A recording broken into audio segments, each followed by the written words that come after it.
Well, here we sit in the Hall of Champions. This is a great reminder of the incredible history of UCLA athletics. But now you forge into the future. In fact, you are now a member of the Big Ten Conference. Big Ten at UCLA. Congratulations. How does that feel? It feels great. It feels great, but in a way, the work is just beginning now. We've been building up for this for 2+ years, getting prepared, doing all the things we need to do to invest in our infrastructure and our student athletes. And now we're here. We're about to start off the season with our first official game in soccer and football, and it's an exciting time. It's a new day.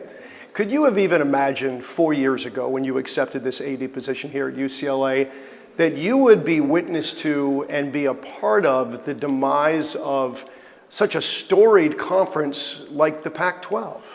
No. I think when you take any job, you kind of go eyes wide open and you just try to learn and assess. And I started right at the beginning of the pandemic. Yeah. So it looked, college athletics, but the world looked very different. Mm-hmm. And we've still been evolving and changing. And college athletics has gone through a consolidation phase, I believe.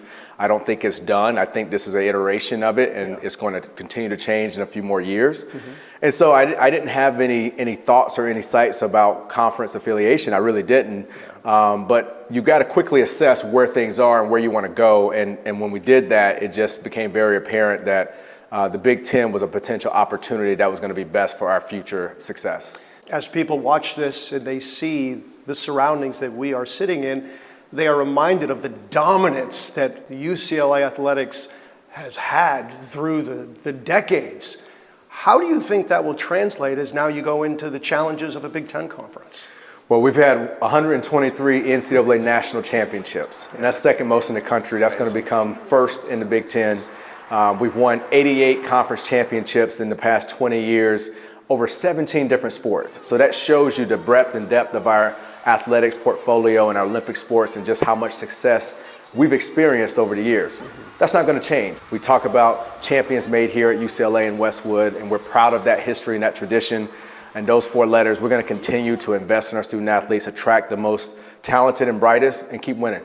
Let's talk about the challenges that you will face. And I know some people have brought up the travel and going to the Midwest and to the East Coast, but now that the schedules are coming out, we're seeing that it's not quite as challenging as maybe people thought. Is that right? Yeah, the travel has always been an issue when it comes up, but I try to remind people it's not seismic.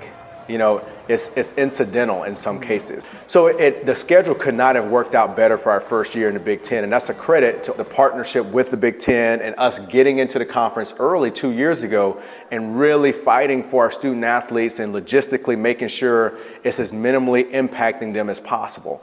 So I'm pleased with it. We're still getting more schedules out.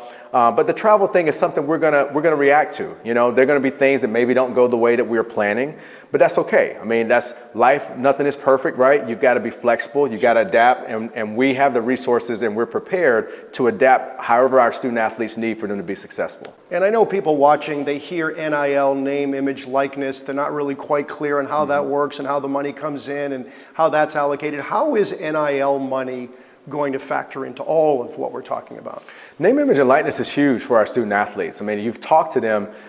3 years ago, it wasn't a thing, right? It was just starting. Now we have around 700 athletes, and over 350 student athletes have NIL deals. I mean, that shows you how important it is to our athletic campus community. Another thing that has changed the landscape of college athletics is the transfer portal. Mm-hmm. And now essentially student athletes are free agents. I mean, you could have someone potentially play for 5 different universities in their college career. Let's hope not. Right. But has it become a problem because you just don't know year in and year out what your team or teams are going to look like?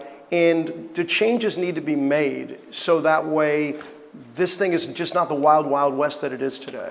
You know what I say, Kyle, is that coaches' jobs have become harder with the transfer portal because the freedom of movement and the ability to just change after 1 year was never a part of the calculus, right? And so that does make a head coach's job, a coaching staff's job, a little more challenging because of roster management. You want the comfort, security of knowing what your roster is going to be like every year. Well, now there's more flux to that. So again, you've got to be adaptable. You got to be flexible. And what I would like to see if we continue to move forward with the House settlement, I'd like to see a little more consistency with student athletes being where they are. I just think that helps them from a graduation perspective. The longer you stick with something, the better your chances of graduating with a degree from that institution. So I'm all for transferring and freedom of movement, but I would like to see a little bit more of student athletes sticking with their commitment, their school, especially if they have the opportunities that now with name, image, and likeness, sharing revenue and all those kind of things. So, it's just something that we're going to have to monitor, but, it'll figure itself out.